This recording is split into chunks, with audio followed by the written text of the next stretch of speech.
all you need to do is go to an auto locksmith supplier website, hit search by make, model and year. So let's just say a customer calls you. You could even do this whilst the customer's on the phone. So let's say a customer calls you now. They say, I've got an Alfa Romeo. Okay, so you select Alfa Romeo and you say, what model is the Alfa Romeo? Let's just say they say it's a 145. And then you would say, okay, what year is the model?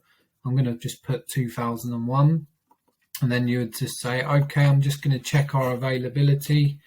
And then what we'll do is we'll just, using this function is actually going to show you what pick you need for the job.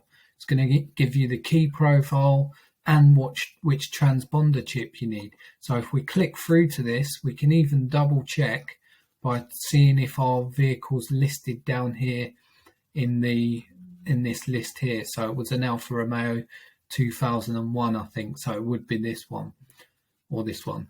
So you would see that that's the pick. So this is a really handy way to not only locate the pick, but to double check if you're using the right pick for each job.